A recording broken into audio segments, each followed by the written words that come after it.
everyone, welcome back to Title IX Insider. Today we have a special guest, someone from our team and a longtime friend, Lieutenant Raymond Mendez. He's recently retired, but he is an amazing resource of information, especially from the law enforcement perspective. And today we're going to be discussing the Sean Diddy Combs and Cassie Ventura trial and that specific case as far as what's been going on and how we view it from the Title IX lens and the law enforcement perspectives. So, Ray, would you like to just quickly introduce yourself a little bit for those of us that have not seen you or know anything about you? I would. Thank you. And thank you again for having me on. Like you said, I recently retired 23 years of law enforcement with a Southern California police agency and was fortunate enough to get involved in and be assigned to multiple different divisions, um, several rounds in investigations with respect to sexual assaults, crimes against children, and uh, female victims with respect to sexual assault and violence against women. That was a majority of my investigations, and then had the ability and the opportunity to work several other ancillary duties. Most recently, retiring as a lieutenant of 5 years. So that was fortunate and was able to give me a lot of experience, not just on the administrative side, coming from investigations, but overall workings of the police department and of the moving parts that go along with it. Awesome. Well, thank you for being with us today. And Title IX Insider, if you've been following along, make sure that you remember to press like if you like us and potentially subscribe to us if you're enjoying what we're doing. So Ray, just to jump right in, I'm kind of curious if you've been keeping up with the Sean Diddy Combs and Cassie Ventura situation, and what are your initial thoughts about what we're seeing? Yeah, I have. In fact, I just got done watching some of the testimony from today's trial from Cassie, and my first initial thoughts were a predator, your basic predator that is going to have influence over people. In this case, Cassie, I believe when they first met, she was 22 years old, and if memory serves me correctly, he's got to be 16 or 17 years older. So, first initial is grooming. He got her at a young age, signed her to his record company, had some type of leverage to hold over her, and groomed her into a position where he could exploit her. Yeah, and that's what I see too in the situation in case. I've been following it for, since it first broke and several months in, and just kind of seeing that it's our typical domestic violence kind of situation, our typical relationship where there's this honeymoon phase and individuals kind of try to leave the situation, but then always kind of come back and return. And then to see that the power and the money aspect always heightens the severity of domestic violence many times because individuals feel that they could just get away with it, right? Yeah, absolutely. I mean, key point is the financial aspect of this, and a lot of times we'll see it with people who have not just the financial backing, the power, but the notoriety, the celebrity status, and are able to get away with, for a certain amount of time, uh, these criminal acts, these acts of intimidation, and really holding their victims uh, under duress. Really, I mean, that's what it comes down to. They have the ability to make or break their career or their image or their um, the way people are going to perceive them if they leave um, the relationship, even though it's violent and tumultuous and often. And again, with the celebrities, you're going to have the access to narcotics and multiple types of chemical dependencies at your fingertips, and that only adds to the complexity of it, especially on the victim side, when they become addicted to drugs or uh, alcohol or um, any type of substance abuse, to where it's going to mask their behavior or help them numb themselves for the behavior, such as this case that her testimony has obviously hit on a few of those subjects I've discussed. Right. Yeah. I know that one of the areas that she brought up was her trauma therapy, her counseling, that really helped her to not only begin the healing process, but to really educate herself to understand what she had been through. And I found that to be very telling and also very much along the same lines of what I usually see in a victim scenario.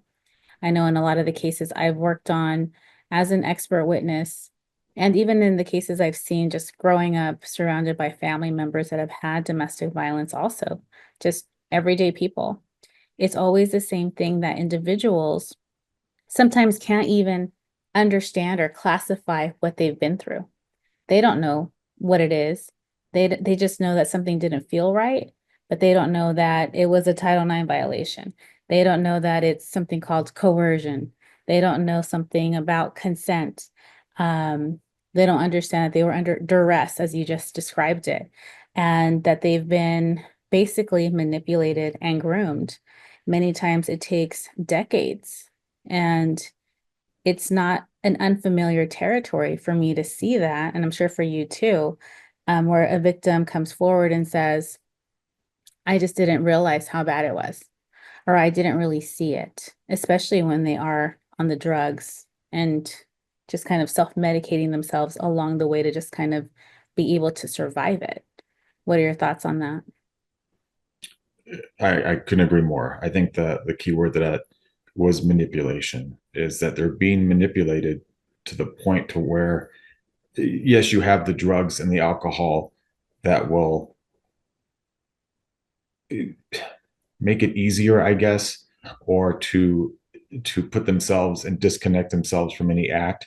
But the manipulation and the coercion, under fear of this is going to happen, this is going to be taken away, I will lose this, or in the cases where they're not a financial, your typical case that we've seen time and time again is the children.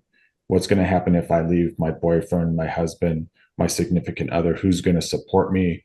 Who's going to take care of this? I'm going to lose my medical. So I think that regardless of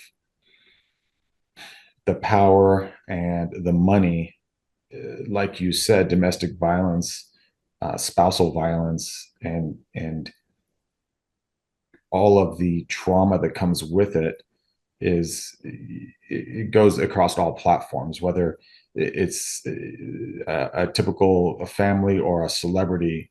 The violence is consistent, and the message should be that, and no, it's not all right. You need to seek help, regardless of what you stand to lose, or what the victim is rationalizing as normal behavior. We want to get that message out that it's not normal, it's not okay, and there's help. I think what's always concerning to me, and I'm sure to you too, is when victims say or survivors say, you know what, it's just that I know that he does have this small good part to him.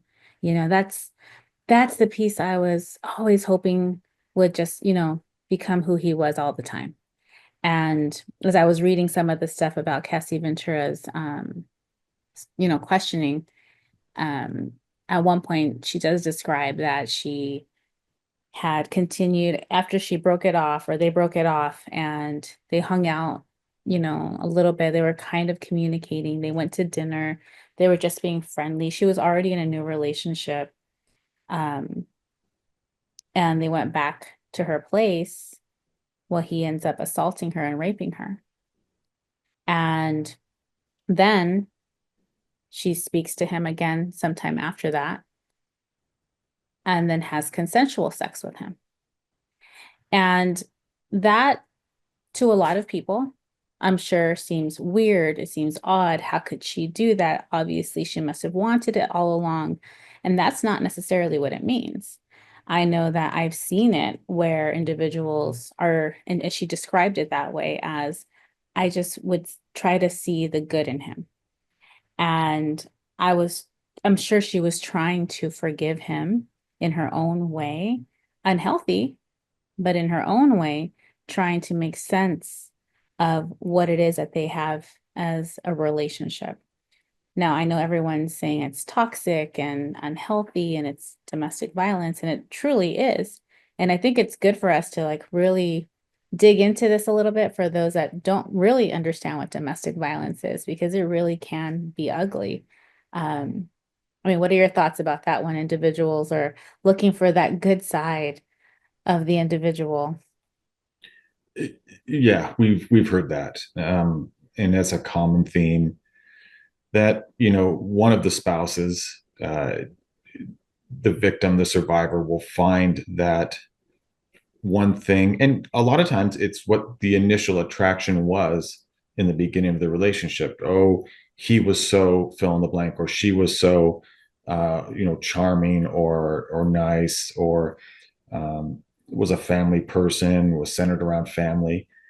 And then slowly, as the grooming or the abuse starts, the victim will, or survivor will, hone in on that one good trait or one good quality and try and bring that out in the perpetrator or the suspect, and can, oftentimes it leads to tunnel vision, and tunnel vision is dangerous in any occupation, but certainly in a relationship where you're honing in on that one good trait, that one good quality that you fell in love with, or that you're in that relationship for,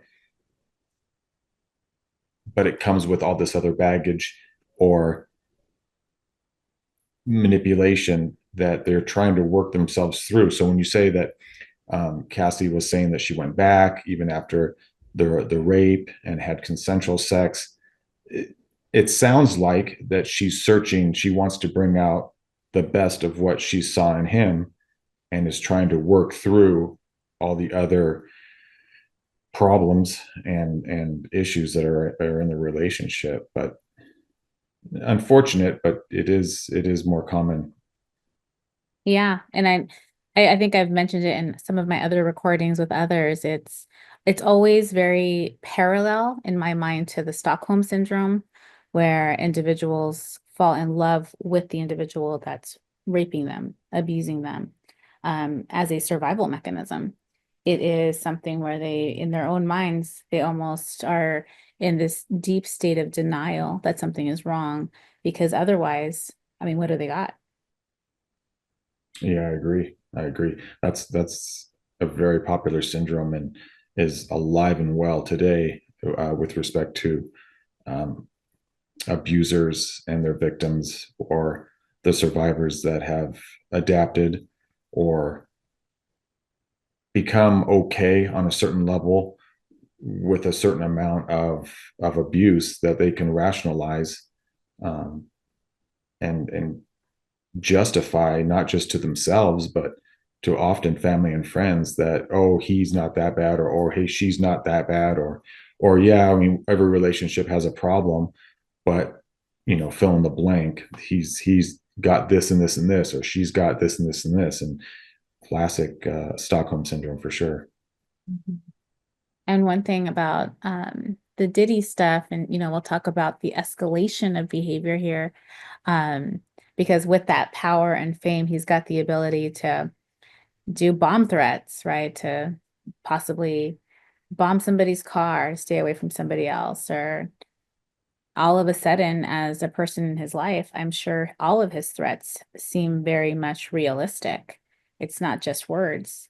If he's threatening your life, this is someone that would probably go through with it when you've seen him hit others, hit people around, hit you to the point of severe physical abuse.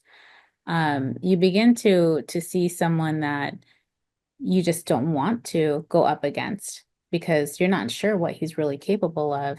And it could be your last day, your last breath. if you oppose him. And so we start to look at that escalation of behavior into these freak offs, right? And start thinking about, well, was Cassie consenting, complicit?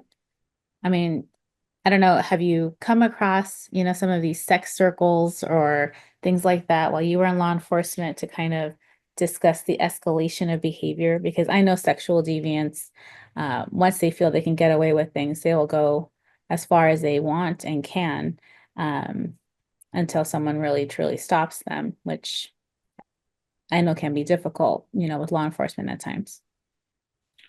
Yeah, no, nothing to this level with the freak offs that are being described as his parties that he had with all sorts of hired workers and whatnot.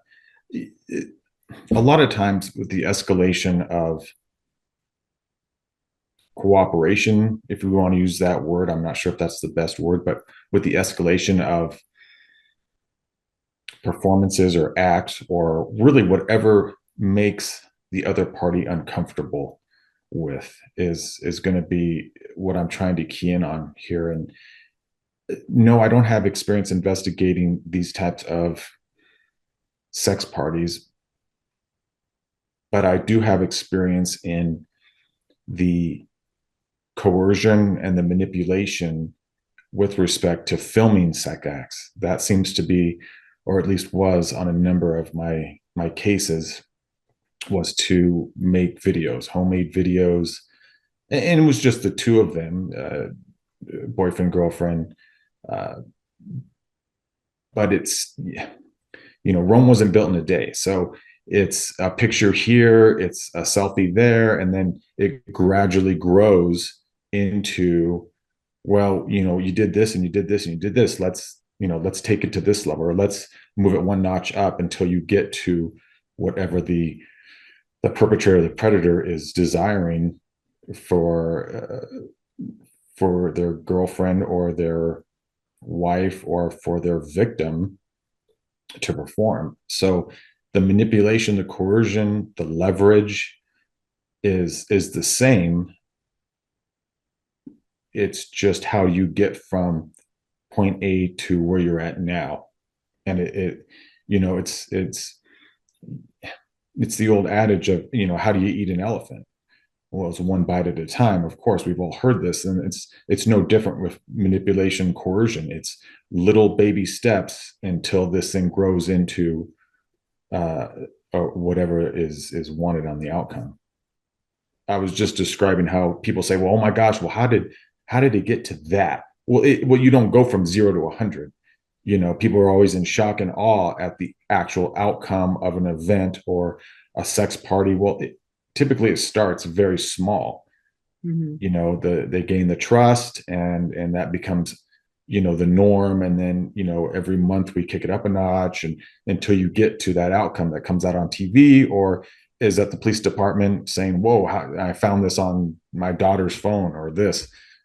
Typically these things don't happen overnight. Cassie describes him stating in a text message, I believe it was, just to kind of remind her, to be a little bit fearful of him, that there is an iPad full of skeletons, and just kind of verbiage like that, just to kind of keep someone in that duress, to keep someone on their toes and concerned. And I know that's when I believe she responds back to him in saying, well, there's a lot more to it than just that.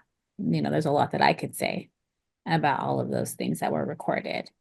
I mean, what do you think about when you see all this stuff about the recordings and these freak offs? Do you think that it is just a domestic violence issue, or do you feel that there is so much more to this than meets the eye? Because I know that's a big contentious area regarding this case, where they're going to try to go after him federally, for human trafficking, because apparently he's done this to a lot of other people. And I'm sure this is just the beginning, of this case and what we're seeing in the public eye.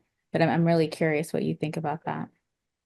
So yeah, interestingly enough, I read the 14-page grand jury indictment regarding the federal charges brought against Diddy. And the major three counts are the racketeering and conspiracy, which, I'm not going to break down each crime, but that's, with respect to all of his enterprises, his employees, the people that work for him, the people that are in on it, that are paying people off, bringing people in.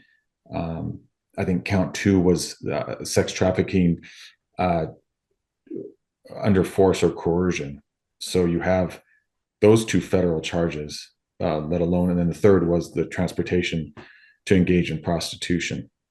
Now, just because he's in federal court today, there are also state crimes in Los Angeles County and in New York for conspiracy, for kidnapping, for all the levels of crime that meet the state threshold. The 3 that I just mentioned were under Title 18 of the federal charges, under the federal code for federally charged crimes. So he's got those to answer for, which is a federal trial, and then he's going to have state crimes to answer for at some point with respect to who filed the charges in the various states where the crimes were committed.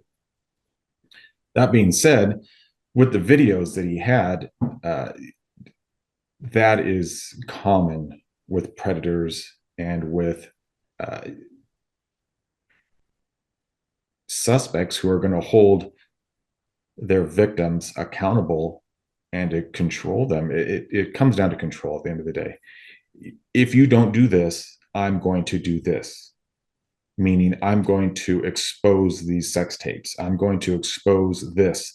I'm going to show people this. I'm going to cut you off from that. It comes down to control. And I think there is a lot more than meets the eye with this case, which is unfortunate. I'm sure there's tons of victims, and hopefully this will spur even more people to come out and claim and tell their story about what happened. But the ability to control someone and manipulate them, he's using the videos, the freak off videos that he recorded himself, that early on he's got these tapes that he can just pull off the shelf and go, wow, hold on. No, I think you are going to do this, or no, if you don't, let me take this one off the shelf and give it to TMZ or release it online or put it on social media. Different predators, different forms of coercion. In this case, like you noted on, does he have the ability to carry through on the threats? Yes. And if he doesn't, he has the ability to pay some people to carry out the threats for him. So the duress is real, no question about it. Yep. Thank you. Yeah. And I think that's spot on. I think as we watch this case continue forward in the court system, it's going to be interesting to see exactly what the prosecution is going to focus on next. I think what they're doing at the moment is setting the groundwork to show that these videos exist and how he uses those videos to kind of control those and to control others, as you just described. And I think it's going to speak very directly to each of those federal counts that you very nicely and kindly repeated right now for the public to remember what those counts are. I think you and I should do this again, maybe in a couple of weeks, and see where this hearing is going. What do you think? Oh, I think we should. I think we should do. We're only into day 3 of the testimony. I have not seen the witness list, but I can imagine this trial is going to take some time. But I think we should do a part 2, or at least a follow up, and see, how right we were, or maybe we missed the mark, or maybe we were spot on with respect to, some of the points that we brought up. Yeah, I think before we close, I know we're close to wrapping this up right now. I just have one question. What is your take for individuals saying that Cassie, she should have left him and this doesn't really happen? This isn't a real victim kind of case. Any words for that type of sentiment? You're always going to get the naysayers that look at it and say, okay, well, if it was so bad, why didn't the victim leave? But I think we have to remember that unless you're in her shoes, unless you're in her world, you don't know. It's very easy to make these shoot from the hip statements based on really no knowledge of not just the case, but her feelings or where she's at or where any victim's at. We've heard that so much. Why didn't they leave? Why didn't they go to the police? Why didn't they? Well, easier said than done. And I think that unless you've been in those shoes, or you've been a victim, or you're a survivor, or you've been in that trauma, that it's not as easy as one might think to just do an about face and walk out of the relationship. So I would just recommend you withhold any judgment, see where the case lands, and basically pray for our victims and survivors that they are able to eventually at some point get out of any toxic or abusive relationship. Thank you, Ray. It's wonderful to see our law enforcement here and as part of our team for Title IX Consulting Group. And I'm even more blessed to know that you're my friend. So thank you. So with that, everyone, thank you so much for spending some time with us today. Remember to subscribe to us and like us, and tune in for some more follow-up on this specific case. Ray, thank you. Thank you, Sandi.